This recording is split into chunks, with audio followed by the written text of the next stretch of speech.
동글쌤과 함께하는 통합교과 시간이 돌아왔습니다. 여러분 안녕하세요. 동글쌤입니다. 지난 한 주 여러분들 잘 지냈나요? 자, 우리 이번 시간에도 한번 우리 몸에 대해서 우리 몸을 어떻게 하면 지킬 수 있는지에 대해서 공부해 보도록 하겠습니다. 우리가 지난 시간에는 우리 몸을 깨끗이 하기 위해서 씻는 법에 대해서 알아보았죠? 이번엔 이렇게 깨끗이 씻었음에도 불구하고 몸이 아프면 어떻게 해야 되는지에 대해서 공부해 보도록 하겠습니다. 여러분들 봄 교과서 28쪽과 29쪽을 펴면 되겠습니다. 준비됐나요? 시작해 보겠습니다. 영민이의 이야기를 듣고 물음에 답하여 봅시다. 활동해 보겠습니다. 먼저 영민이의 이야기부터 들어볼게요. 아침에 눈을 뜬 영민이는 기분이 너무 이상했어요. 어젯밤에 잘 때만 해도 괜찮았었는데. 머리에서는 열이 나고 목도 따끔따끔 아프고 기침도 났어요. 어머니께 몸이 아프다고 말씀드려야 하지만 병원 가기가 무서워서 그냥 학교로 왔어요. 병원에 가서 주사 맞을 게 뻔해. 주사는 싫어.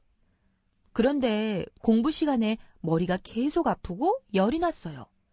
선생님의 말씀도 귀에 들어오지 않고 그냥 책상에 엎드려 자고 싶었어요.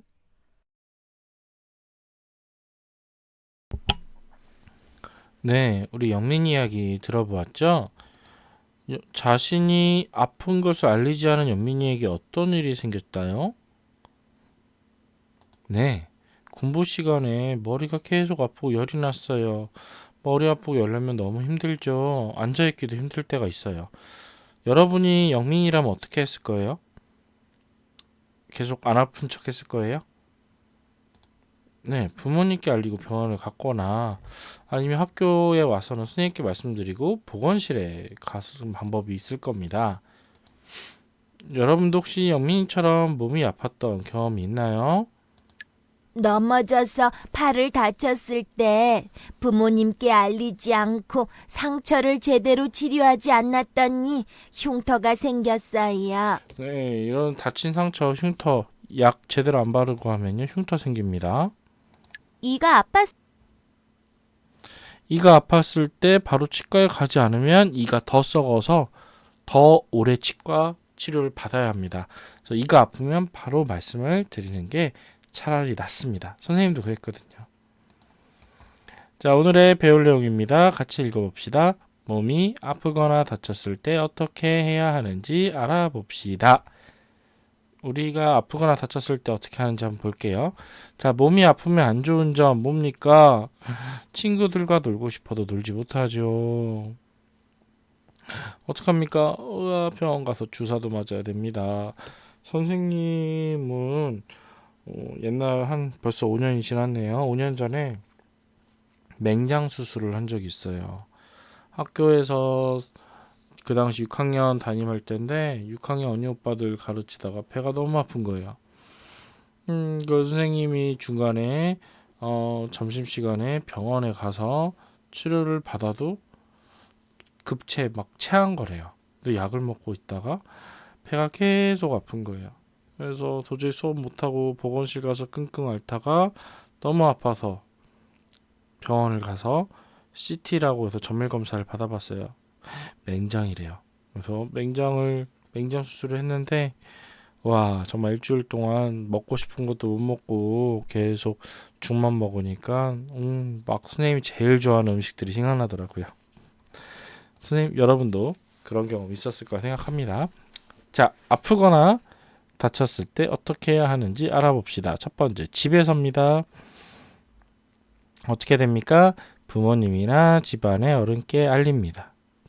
또는 어디가 어떻게 아픈지 자세히 이야기하고요. 질문을 잘 듣고 분명하게 대답합니다. 물어볼 수 있겠죠? 얘야, 또는 이름이 만약에 세연이라면 세연아, 머리 아픈 거야? 세연아, 팔 아픈 거야? 팔이 어떻게 아픈데? 팔 어디가 아픈데? 등등 물어볼 때 분명하게 대답해야 합니다. 그냥 안 아픈데 아프다고 하면 안 돼요. 근데 막 어디가 아픈지 구체적으로 모르겠으면 모르겠다고 사실대로 말을 해야 됩니다. 부모님이나 집안의 어른 말씀대로 따릅니다. 두 번째, 학교에서 아플 때 1단계입니다. 활동을 멈추고 선생님께 알립니다. 선생님 저 아파요. 어디가 아픈지 얘기해야겠죠? 자, 어디가 아픈지 자세히 이야기합니다. 선생님 배가 콕콕 찌르듯이 아파요.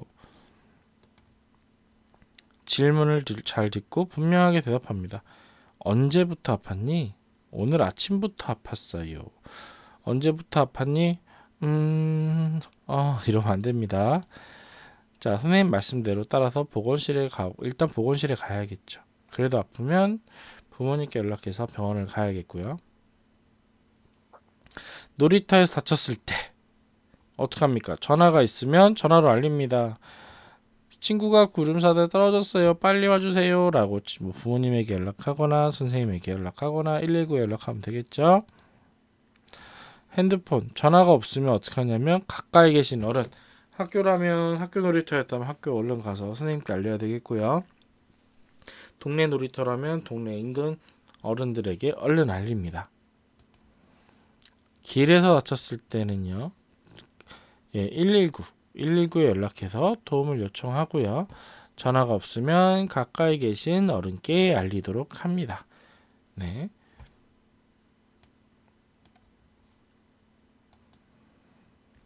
아픈 상황일 때의 대처 방법을 상황극으로 역할을 나누어서 해보자고 되어 있네요. 자, 여기 안에는요, 대본이 있으니까요, 대본을 선생님과 역할을 나누어서 한번 해보도록 하겠습니다. 첫 번째, 상황 1. 학교에서 수업 시간에 배가 아플 때. 배가 아플 때, 자, 대본을 볼게요. 나는 여러분이 하세요. 선생님은 선생님 맡겠습니다. 준비됐나요? 나 읽어봅니다. 시작.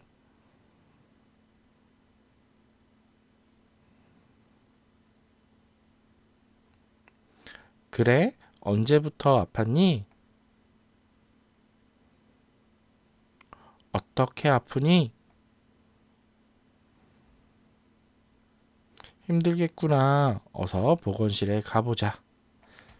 네, 잘했습니다. 수업 시간에 배 아플 때는 선생님께 아프다라고 말씀을 드리고 그 다음 질문에 잘 대답하고 선생님 지시에 따릅니다.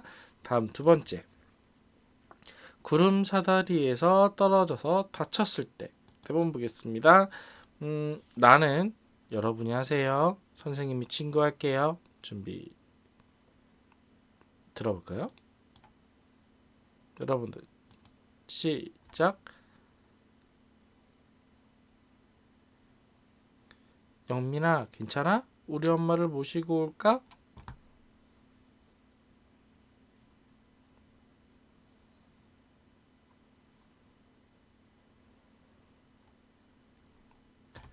어디가 아프니? 네, 잘했습니다. 이런 데서 떨어져 다쳤을 때는 자, 전화기가 있으면 전화로 어른에게 알리도록 합니다. 없으면 주변 어른들을 모시고 와야겠죠. 다음, 아침에 일어났는데 머리가 너무 아파. 대본 보겠습니다. 선생님이 엄마 할게요. 여러분이 나 하세요. 우리 지은이 잘 자니? 오늘 현장 체험학습 가는 날이지? 어서 일어나서 준비하렴. 어젯밤에는 괜찮았니?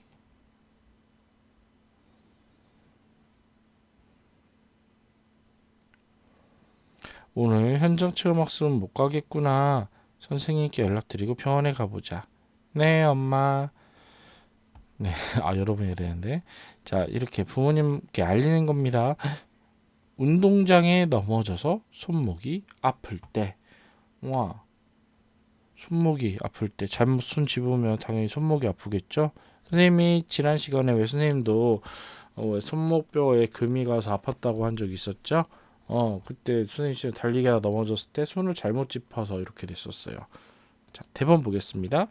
여러분이나 선생님은 친구. 시작. 준민아, 괜찮아? 걸을 수 있겠니? 어서 선생님께 가보자. 함께 가줄게. 네, 아플 때 이렇게 선생님과 함께 선생님에게 알리는 행동을 해야겠지요. 응급상황 대처법에 대한 영상 보고 다음 활동 이어서 하겠습니다.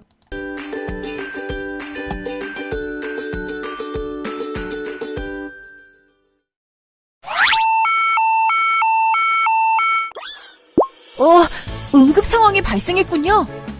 응급 상황은 적절한 방법으로 대처해야 더 큰 사고로 이어지는 것을 막을 수 있어요. 그럼 저와 함께 응급 상황이 발생한 곳으로 가볼까요? 이런, 넘어져서 발목과 무릎을 다쳤군요. 이럴 때는 차가운 것으로 찜질하면 아픈 것을 가라앉힐 수 있어요. 이렇게 다친 부위를 심장보다 높이 올리면 부기를 줄일 수도 있답니다. 만약 뼈가 부러진 것 같다고 생각되면 절대로 움직이지 마세요. 신문지를 여러 겹으로 만 것이나 나무를 대어 다친 부위를 고정하고 119에 신고해야 합니다. 벌레에 물려서 퉁퉁 부었군요. 잠깐! 가렵다고 긁으면 안 돼요. 벌레에 물렸을 때는 깨끗한 물로 씻어내고 약을 발라주세요. 그리고 상처 부위에 얼음 찜질하면 가려움이 점차 사라진답니다.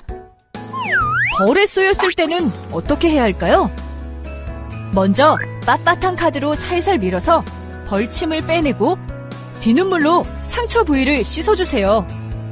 그 다음 상처 주변을 차가운 것으로 찜질하고 얼른 병원에 가야 한답니다.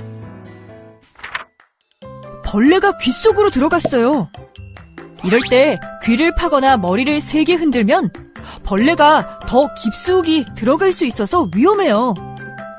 손전등을 비춰서 확인하고 벌레가 스스로 나오게 하는 것이 좋습니다. 하지만 벌레가 깊숙이 들어가서 잘 보이지 않는다면 병원에 가서 빼는 것이 안전하겠죠? 뜨거운 냄비에 손을 데웠네요. 이렇게 화상을 입었을 때는 찬물이나 튜브형 아이스크림 등을 대어 열을 내려주세요. 아픈 것이 가라앉으면 깨끗한 천으로 상처 부위를 감싸 보호하고 병원에 가야 합니다.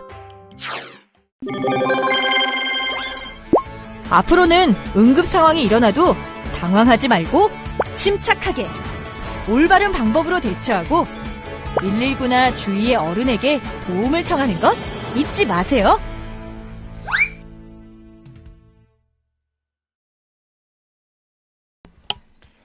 네, 여러분들 우리 몸을 다쳤을 때 응급처치 방법에 대해서 알아보았습니다. 우리 다음 이어서 활동 해보도록 하겠습니다. 아픈 곳에 따라 가야 하는 병원이 다르다는 거 알고 있나요? 여러분이 알고 있는 병원의 종류는 무엇이 있나요? 내과, 정형외과, 이비인후과, 안과, 치과, 피부과, 비뇨기과 등등 여러 병원이 있는데요. 어느 병원 아픈 곳에 따라 가야 하는 병원이 다릅니다. 어떻게 다른지 알아봅시다.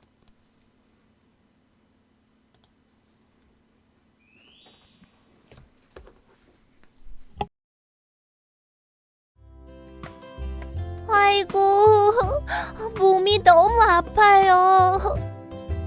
몸이 아플 때는 병원을 가야 하죠? 그런데 아픈 증세에 따라 가야 하는 병원이 달라요. 그럼 어디가 아플 때 어떤 병원을 가야 하는지 함께 알아볼까요? 이가 아프거나 충치가 생겼을 때에는 치과를 가야 해요. 치과는 이와 입안의 병을 치료하는 곳이기 때문이죠. 귀나 코, 목이 아플 때는 이비인후과를 가야 하고요. 어린이나 청소년이 병이 났을 때에는 소아청소년과를 가야 해요. 눈이 잘 보이지 않거나 아플 때는 안과를 가야 하고, 뼈나 근육에 병이 생겼다면 정형외과를 가야 하지요. 그럼 피부병이 났을 때에는 어디로 가야 할까요? 네, 피부병을 치료해주는 피부과에 가야 해요. 아기를 낳거나 갓난아이와 여자들의 병을 치료할 때는 산부인과로 가야 하고요. 수술로 상처나 병을 치료하기 위해서는 외과를 가야 한답니다. 우리 전통의 기술로 병을 치료하는 곳을 한의원이라고 하는데요. 침이나 한약 등으로 병을 치료하고 싶으면 한의원에 가야 하지요.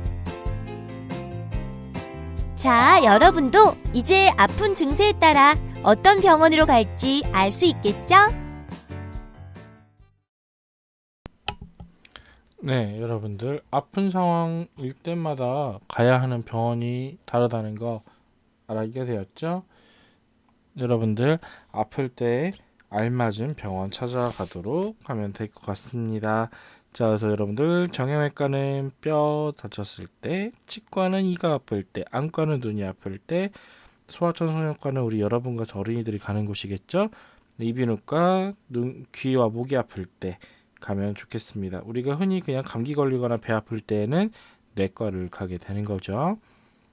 자, 우리 그러면 퀴즈를 풀면서 바른 행동을 알아보고 실천해 보겠습니다.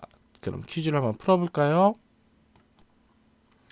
자, 첫 번째 문제입니다. 내가 제일 좋아하는 피자를 먹으러 왔는데 배가 아프네. 이런 상황에서 여러분의 선택은 좋아하는 피자를 먹으러 배가 아파요. 어떻게 해야 될까요? 하나, 배가 아프더라도 피자는 맛있으니까 많이 먹습니다. 피자를 먹으면 배가 더 아플 수 있기 때문에 먹지 않습니다. 하나, 둘, 셋. 네. 이가 너무 아픈데 치과는 가기 싫어. 어떡할까요? 이런 상황에서 여러분의 선택은 치과에 가는 것은 무서우니까 참을 수 있을 만큼 참습니다.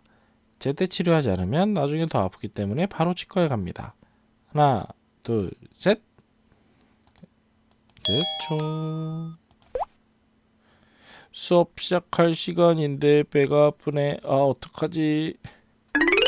이런 상황에서 여러분의 선택은 선생님께 말씀드리고 선생님이 알려주시는 대로 따릅니다. 아무에게도 알리지 않고 빨리 집으로 갑니다. 어떻게 될까요? 하나, 둘, 셋.